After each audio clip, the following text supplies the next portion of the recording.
सब कोई कर सकता है, पर इसमें ये नियम है, वाणी से सत्य बोलना, अजपा जाप उसी का चलेगा, सत्य बोलने वाले का। ये जब उतरे हैं भगवत मार्ग में तो झूठ काहे को बोले भाई, काहे को झूठ बोले। लेकिन झूठ का तो ऐसा राज्य हो चुका है जबान पे, मतलब समझे में नहीं आता कि हम झूठ बोल रहे हैं। और झूठ में कलयुग का वास है, असत्य, इसमें कलयुग का वास है। इसीलिए प्रायः सबकी वाणी से झूठ निकलता है। झूठे ही लेना, झूठे ही देना, झूठे ही भोजन, झूठ चबेना। तो कम से कम और भूले तो भूलो तुम जिन भूलो मालाधारी, अय भगवत पार्षद तुम क्यों भूल रहे हो कि तुम सत्य स्वरूप भगवान की आराधना करते हो। प्रेम पूर्वक जप करना, समदर्शित्व भाव लाना। अजपा जप 24 घंटे होता है श्वास के साथ पहले। 4 वर्ष के साधन से विमान में आए हुए भगवान नारायण का दर्शन। भाई जी महाराज का तो ऐसे दर्शन जा रहे हैं, पूज्य श्री जयदयाल गोयनका जी, भगवान के चरण कितनी दूर हैं, बस बोले पास हैं, स्पर्श कर रहा हूं। कैसे लोगों को विश्वास होगा, कैसे, जैसे वो एक विज्ञान से पढ़े लिखे डॉक्टर, तो उनको लग रहा था कि संत ऐसा कैसे कर सकते हैं कि किसी का कैंसर नष्ट कर दे। जैसे उनको लग, पूज्य राधा बाबा के प्रारब्ध को भाई जी ने अपने शरीर पर लिया। देखो, नाटक करना अलग बात है, सिद्ध संत जन करुणामय होते हैं। कल फिर बताया था, उन्होंने अपने प्रारब्ध जो भजन साधन से एकत्रित किया हुआ उनको दिया, प्रारब्ध अपने ऊपर ले लिया, अपनी टांग कटा ली उनका कैंसर। भाई जी अस्पताल में भर्ती रहे राधा बाबा के प्रारब्ध को लेकर के। इन संतों की महान उदारता और महिमा को कैसे कोई जानेगा। ये अजपा जप में बड़ी सामर्थ्य है। इसमें क्या होता है कि जपना नहीं होता है, पर यहां तक पहुंचना कठिन है। पीछे बताया गया था कि इतने समय तक अगर आप वैखरी से भजन करें, परसों ही शायद चर्चा हुई थी, फिर आपके कंठ से चलने लगेगा, फिर आपके हृदय से चलने लगेगा, फिर नाभि से चलने लगेगा। ये श्वास पर अभ्यास किया जाता है। ऐसा जैसे आवाज ना निकले पर आप गुनगुनाओ, नाक की वायु को अंदर से काटते हुए नाम के द्वारा, बस आवाज नहीं निकल रही, क्या चल रहा है श्वास में। हमने नारायण शब्द का अभ्यास किया। नारायण स्वामी जी कह रहे, जो हमें गुरुजी ने दिया, नारायण नारायण। 24 घंटे इसका अभ्यास करते करते रोम रोम आनंद से भर गया और नारायण शब्द स्वाभाविक चलने लगा। अजपा जाप बहुत जल्दी भगवत साक्षात्कार कराता है, करता नहीं रहता जाप का, और जाप होता है। भोरी सखी जी ने भी कहा, नाम श्वास दो बिलक चलत है, इनको भेद नमो को भावे, श्वास ही नाम नाम ही श्वासा, नाम श्वास को भेद मिटा। बहुत जो चाहोगे प्राप्त हो जाएगा। ये रुपया पैसा संसार की भोग सामग्री, ये तुम्हें कोई देगा भी तो तुम्हारी इच्छा नहीं होगी, आसक्ति नहीं होगी इनकी तरफ। ब्रह्मादि के भोग सब विषम लागत ताई, नारायण ब्रज चंद की लगन लगी है जाई। अजपा जाप को निरंतर चलाने के लिए एकांत में भगवान की कुछ स्तोत्र और प्रार्थना है, उनको गाइए और रोइए, प्रभु से प्रार्थना कीजिए, क्या मुझे अजपा जाप दे दीजिए, निरंतर भजन दे दीजिए, वो दे देंगे। हमने संतों से सुना है कि भगवान भजन मांगने की बात को बड़ी जल्दी पूरी करते हैं, कि मुझे अखंड भजन दे दीजिए, हृदय से जब चाहोगे तब। वो अंतर्यामी है, वो आपके अंदर बैठे देख रहे हैं। भगवान मुझे भजन दे दिए, और आपके चल रहा विविध भोगों की, तो पहले उन भोगों को नष्ट करेंगे या पूर्ण कराएंगे, तब आखिरी बातें आएगी। जब विभीषण जी श्री भगवान के सन्मुख गए तो भगवान ने सबसे पहली बात पूर्ण की, जो लंका में चलते समय भाव आया था, कि भगवान के चरणों का आश्रय लेकर उनके बाहुबल से इस रावण का विनाश करके जिस सिंहासन पर बैठकर इसने लात मारी, यहीं बैठूंगा आके। पहला काम किया, समुद्र का जल मंगाकर लंकाधिपति पद पर अभिषिक्त कर दिया। और लंकेश कह के उन्होंने कहा कि प्रभु उर्कछु प्रथम वासना रही, प्रभुपद प्रीति सरित सो वही। प्रभु आपके चरणों के दर्शन से कोई कामना नहीं। भगवान कहते नहीं, पहले कामना की थी उसकी पूर्ति ले। हम भगवान से भजन मांगेंगे, साथ में नाना प्रकार की वासनाएं हैं, तो इसीलिए जब बहुकाल करी सत्संगा, सत्संग सुनते सुनते ये दिमाग में बैठ जाता है कि भोग वासनाएं कामनाएं ये हमें फंसाने वाली हैं, हमें नहीं चाहिए। जब आपके अंदर से उदासीनता आएगी तब भजन की मांग पूरी हो जाएगी। कभी कभी भगवान का गुणानुवाद करके एकांत में रोया करे साधक। कभी रोना आता है अपने इंद्रिय और मन के विलास की पूर्ति ना होने पर। इतने मोटे मोटे आंसू गिरते, तब लगता है कितने कीमती आंसू कितने घटिया जगह में गिरा रहे हो। अरे इन्हीं से प्रभु को खरीद लेते हैं। अगर उनके लिए रो देते तो इतने करुणामय है वो कि आपको आभास होने लगता। भले हम अंतःकरण उस कोटि की व्याकुलता नहीं कि मेरे प्रभु हम पर कितनी कृपा कर रहे हो, अगर हृदय से उनको पुकारे तो निश्चित वो अनुभव में आ जाते हैं। छोटी छोटी बातों में लोग रो देते हैं, ऐसे रो देते हैं, मोटे मोटे आंसू चल रहे बात में ऐसे।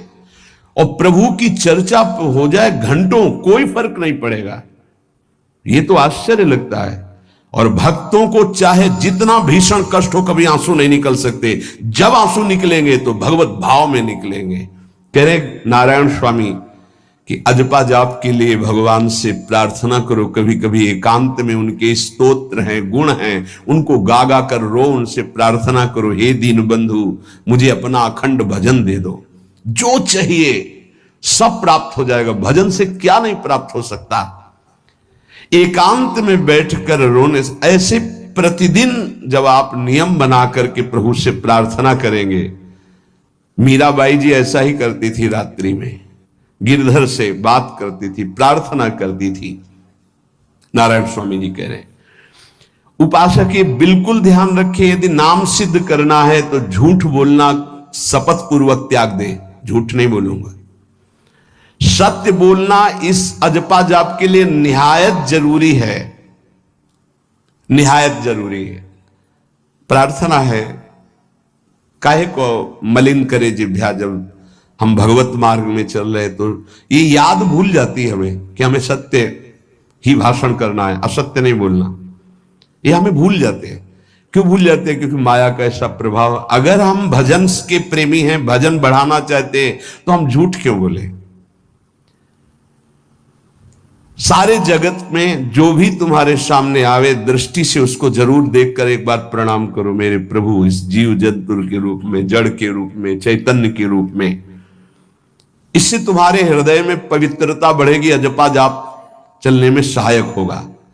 सत्य बोलना, भगवान से एकांत में रोकर प्रार्थना करना, सबके प्रति भगवत भाव रखकर प्रणाम करना, जिससे तुम्हारा कहीं दोष दर्शन नहीं होगा। किसी के मन को दुखाने वाली कभी बात न कहे, किसी को दुर्वचन न कहे, किसी का वैर भाव अपने हृदय में स्वीकार न करे। ये साधन मैंने स्वयं किया है नारायण की कृपा से। इस दास को वेदांत का भी पूरा ज्ञान है और भक्ति मार्ग का भी। दोनों का आखिरी भाव समदर्शिता है, चाहे भक्ति से चाहे ज्ञान से। सब में ब्रह्म देखना, सब में वासुदेव देखना, सब में इष्ट। भक्ति विषय में भजन और ज्ञान विषय में नारायण, ये दोनों बात भक्त में होनी चाहिए। भक्ति का प्रथम और अंतिम विश्राम भजन, हर समय भजन चलना। और आंतरिक ज्ञान का विषय सब में हमारे इष्ट देव। ये दो बातें जरूर होनी चाहिए परिपक्व भजनानंदी होने के लिए। अगर भगवान की प्राप्ति करनी है तो ये दो बातें बड़ी जोर की है।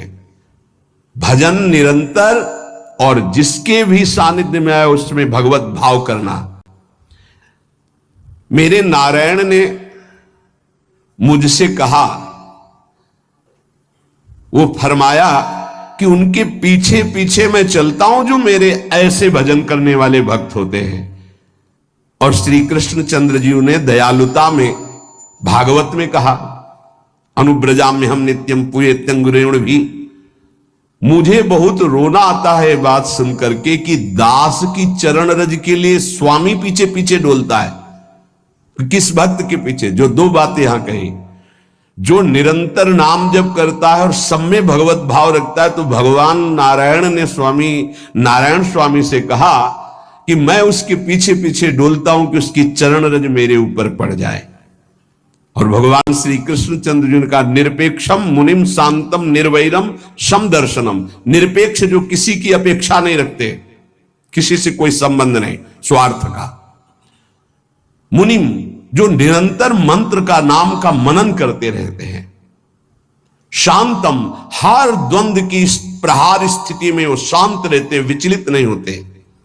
निर्वैरम कोई उनसे वैर करे तो भी वो उससे वैर नहीं करते। और समदर्शी सब में अपने इष्ट को देखते। ऐसे संतों के पीछे में भगवान कहते उनकी चरण रज लेने के लिए हर समय पीछे पीछे रहता हूं। अहिंसा परमो धर्मा शास्त्रों में वर्णन किया गया है। इसलिए किसी भी जीव को कष्ट नहीं पहुंचाना है। गर्दन झुका करके रास्ते में चलना सीखो कि नीचे कोई जीव तो नहीं दब रहा हमारे पैर से। शरीर को सावधानी पूर्वक, किसी को दुख ना पहुंच जाए मेरे शरीर से। वाणी को संभाल कर, किसी के हृदय में बाण ना लग जाए, वाणी का बाण ना लग जाए। बाहर का प्रहार तो सहा जाता है, लेकिन जब हृदय में शब्द चुभता है वचनों का, ये बाण खड़कता रहता है। किसी भी जीव को कभी मारना नहीं, वो तुम्हें नुकसान नहीं पहुंचाएगा। गीता वाटिका में सांप निकला, फण वाला कोबरा। राधा बाबा ने कहा, देखो अभी केवल हमने देखा है, अगर और लोग देखेंगे तो आपको पीड़ा पहुंचा सकते हैं। इसलिए एक लकड़ी उठाई और कहा, मैं रास्ता बना रहा हूं, आप इधर से चले जाओ। ऐसे किया, सांप सब में भगवान है। अगर हम भगवत भाव करते हैं तो निश्चित वहां से कोई विरोध नहीं होगा। जब हम भगवत भाव करते तो सर्वात्मा भगवान वहां विराजमान, कैसे आक्रमण करेंगे? जैसे रत्नावती जी के लिए माधव सिंह ने जंगली शेर पिंजड़े में बंधवा कर वहां लाए और ऊपर से बालकनी से पिंजड़े का ऐसे खींच दिया गया। शेर बाहर निकला दहाड़ता हुआ, और वो पूजा में थी ठाकुर जी के। संतशाला में बहुत से संत विराजमान थे। दासी ने कहा, महारानी सावधान, सिंह। आरती करने जा रही थी, मुड़ी और कहा, नहीं सिंह नहीं, नृसिंह। हमारे भगवान नृसिंह देव पधारे। और थाल लेकर मुड़ी तो जैसे सीधी गाय ऐसे खड़े हो गए। तिलक लगाया, आरती की, प्रणाम किया। सिंह घूमा और छलांग मारी ऊपर, जो बालकनी में राजा के पार्षद उसको बंदी बना करके लाए, सांप को फाड़। और जंगल में किसी संत को, रत्नावती जी को या किसी को वहां कोई क्षति नहीं, लेकिन जो उनकी क्षति के लिए लाए थे उनके लिए वो सिंह, इनके लिए वो भगवान नरसिंह।